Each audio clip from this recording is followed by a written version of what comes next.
यह अमर ग्रंथ यह मुक्ति पंथ, यह अमर ग्रंथ ये मुक्ति पंथ, सद्मार्ग दिखाने वाला है, हरि दर्श कराने वाला है। यह सुख करणी यह दुख हरणी, यह सुख करणी यह दुख हरणी, प्रभु के महिमा की आरती। जो पापियों को पाप से है तारती, श्री भागवत भगवान की है आरती। जो पापियों को पाप से है तारती। जय श्री कृष्ण। श्रीमद् भागवत महापुराण उसी तक पहुँच पाता है जिसके कई जन्मों के प्रारब्ध के कटने का समय आ चुका होता है, यह कोई जीव माने या न माने, क्योंकि किसको अपना पिछला जन्म याद रहता है, उसने पुण्य किया है या पाप किया है। वर्तमान में जैसे वह कर्म कर रहा है, जैसे उसके जीवन में घटनाएं घटित हो रही हैं, उसी से अनुमान लगाया जाता है कि इसके प्रारब्ध कैसे हैं।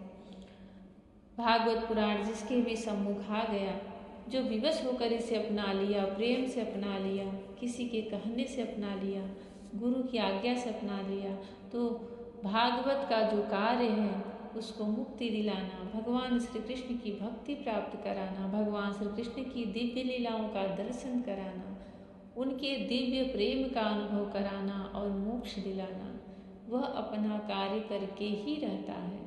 इसलिए जो कोई भी इसके संपर्क में आ गया है वह अपने आप को बहुत ही भाग्यशाली और भगवान श्री कृष्ण की अपने आप पर कृपा समझे। जय श्री कृष्णा मेरी सोल फैमिली, आध्यात्म आपके अपने चैनल पर मैं नंदा आप सबका बहुत बहुत स्वागत करती हूँ। श्रीमद् भागवत महापुराण का छठा स्कंद 5वां अध्याय चल रहा है। दक्ष प्रजापति के 10,000 पुत्रों हर्यश्यों को नारद जी ने भागवत धर्म का उपदेश दिया, जो कि तपस्या करने के लिए गए थे प्रजा की वृद्धि के लिए।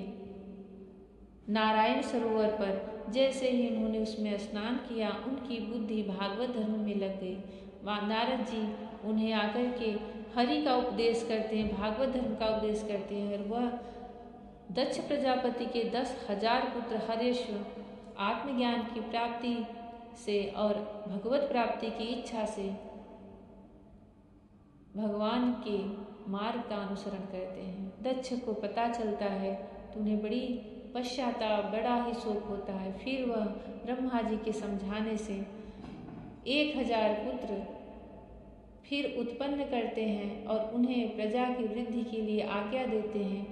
पहले कोई श्रेष्ठ पुत्र प्राप्त करने के लिए ही तपस्या करता था। पुत्र प्राप्त करना इतनी बड़ी जिम्मेदारी होती थी। पुत्र को जन्म देना किसी भी एक योग्य पुरुष के लिए भगवान का एक कार्य था, क्योंकि जो पुत्र जन्म लेगा वह उनका वंशज होगा और वह ऐसे कार्य न करे कि उनके कुल, उनके वंश किसी अधोगति को प्राप्त हो, दुख को प्राप्त हो। क्योंकि कहा जाता है कि एक उत्तम पुत्र अपने कई कुलों को तार देता है, उसके कितने भी पूर्वज हों सबकी मुक्ति हो जाती है। इसलिए पहले पूर्व काल में पुत्र संतान उत्पत्ति से पहले भगवान श्री हरि की आराधना की जाती थी, तपस्या की जाती थी, ताकि एक उत्तम पुत्र प्राप्त हो जो सबको सद्मार्ग दिखाए। दक्ष प्रजापति ब्रह्मा जी के समझाने से 1,000 पुत्र फिर से भेजते हैं कि तुम प्रजा की वृद्धि करो। वह उसी नारायण सरोवर पर जाते हैं, उसमें स्नान करते हैं और सूर्य भगवान की आराधना करते हैं। नारद जी फिर से हरि की प्रेरणा से वहाँ जाते हैं और उन्हें भागवत धर्म का उपदेश देते हैं और कहते हैं कि तुम अपने भाइयों के मार्ग पर चलो, उनका अनुसरण करो। उन्हें नारद की बात भली लगती है और वह भी उस यात्रा पे चल देते हैं जहाँ से फिर जीव कभी लौट कर नहीं आता। मोक्ष की यात्रा पर दक्ष को पता चलता है। दक्ष प्रजापति अब बहुत क्रोधित हो जाते हैं और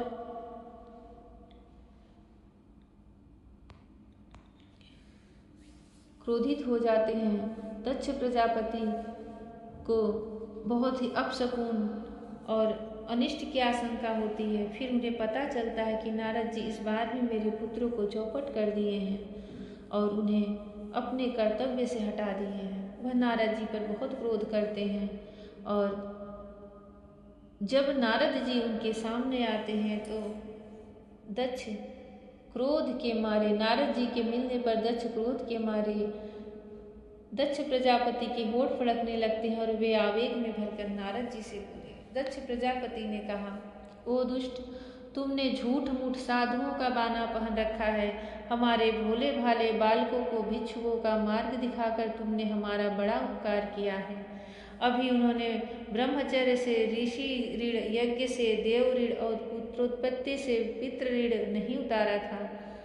उन्हें अभी कर्मफल की नश्वरता के संबंध में कुछ विचार नहीं था, परंतु पापात्मन तुमने उनके दोनों लोगों का सुख चौपट कर दिया। सचमुच तुम्हारे हृदय में दया का नाम भी नहीं है। तुम इस प्रकार बच्चों की बुद्धि बिगाड़ते फिरते हो। तुमने भगवान के पार्षदों में रहकर उनकी कीर्ति में कलंक ही लगाया है। सचमुच तुम बड़े निर्लज्ज हो। मैं जानता हूँ कि भगवान के पार्षद सदा सर्वदा दुखी प्राणियों पर दया करने के लिए व्यग्र रहते हैं, परंतु तुम प्रेम भाव का विनाश करने वाले हो। तुम उन लोगों से भी वैर करते हो जो किसी से वैर नहीं करते। यदि तुम ऐसा समझते हो कि वैराग्य से ही स्नेह पास विषयाशक्ति का बंधन कट सकता है तो तुम्हारा यह विचार ठीक नहीं है, क्योंकि तुम्हारे जैसे झूठ मूठ वैराग्य का स्वांग भरने वालों से किसी को वैराग्य नहीं हो सकता। नारद, मनुष्य विषयों का अनुभव किए बिना उनकी कटुता नहीं जान सकता, इसलिए उनकी दुख रूपता का अनुभव होने पर स्वयं जैसा वैराग्य होता है वैसा दूसरों के बहकाने से नहीं होता। हम लोग सद्गृहस्थ हैं, अपनी धर्म मर्यादा का पालन करते हैं। एक बार पहले भी तुमने हमारा अशाह अपकार किया था, तब हमने उसे सह लिया।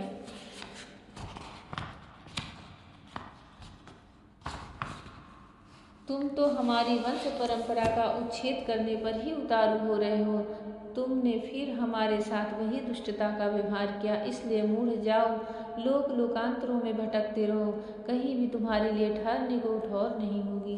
श्री सुखदेव जी कहते हैं, परीक्षित, संत शिरोमणि देवर्षि नारद ने बहुत अच्छा कहकर दक्ष का साफ स्वीकार कर लिया।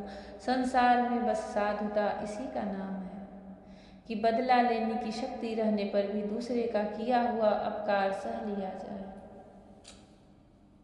देखिए नारद जी को उन्होंने कितनी भली बुरी बातें कही, परंतु नारद जी उनके अंदर इतना शक्ति है कि वह जो उनका अपमान कर रहे हैं उसका बदला ले लेते हैं। परंतु सुखदेव जी कितनी सुंदर बात कहते हैं कि परीक्षित, संत शिरोमणि देवर्षि नारद ने बहुत अच्छा कहकर दक्ष का साफ स्वीकार कर लिया। संसार में बस साधुता इसी का नाम है कि बदला लेने की शक्ति रहने पर भी दूसरे का किया हुआ अपकार सह लिया जाए। जय श्री कृष्ण। कोई भी सृष्टि में कार्य ऐसा नहीं जो पहले से लिखा न गया हो। उनके पुत्रों को मोक्ष प्राप्ति के मार्ग में, भक्ति के मार्ग में जाना ही था। उन्होंने पूर्व जन्म में ही इतनी सिद्धि कर ली होगी, इतनी तपस्या कर ली होगी कि इस जन्म में उन्हें संसार गृहस्थ का जो सुख दुख है उसमें जो मनुष्य जीव पड़ता है वह नहीं लिखा था। तभी तो नारद जी ने आकर के उन्हें आत्म प्रेरणा की थी। भगवान की इच्छा के बिना एक कण भी, एक तृण भी इधर से उधर नहीं हो सकता। पर जो गृहस्थ में रहते हैं, पिता होते हैं, वह कोई भी है वह इसी प्रकार का सोचता है। नारद जी अपने प्रकार से सोच करके दैव प्रेरणा से उनको भागवत धर्म का उपदेश करते हैं और वह भगवान को प्राप्त करते हैं। जीव की अंतिम लक्ष्य तो यही होती है। परंतु पिता दक्ष को क्रोध आया और नारद जी से बहुत सारी भली बुरी बातें कही। नारद जी उसे स्वीकार कर लिए और वहाँ से मुस्कुराते हुए नारायण नारायण कहते हुए चले गए। जो श्रेष्ठ साधुता होती है भक्तों के अंदर, वह कभी भी किसी का प्रतिकार नहीं करती। अपने किसी कैसा भी कोई अपमान करे उसे सह लेता है। पर सहने का मतलब ये नहीं कि सह करके के फिर अंदर जलन रखा है, बैर रखा है। नहीं, वह अंदर आने ही नहीं देता। वहाँ तो उनके श्रीहरि बैठे हुए हैं, नारायण बैठे हुए हैं, और जो अपशब्द कहते हैं, अपमान करते हैं, फिर लौट कर वह उनके पास ही चला जाता है। इसलिए कभी भी किसी का सोच समझ करके, और जब देखो कि कोई भक्त है, भगवान का भक्त है, साधु स्वभाव का है, तो कभी ऐसे अपराध नहीं करने चाहिए, क्योंकि उसका बदला, उसका प्रतिकार वह भक्त नहीं, हरि लेते हैं फिर। जय श्री कृष्णा। राधे राधे। जय श्री कृष्ण। हरि ओम।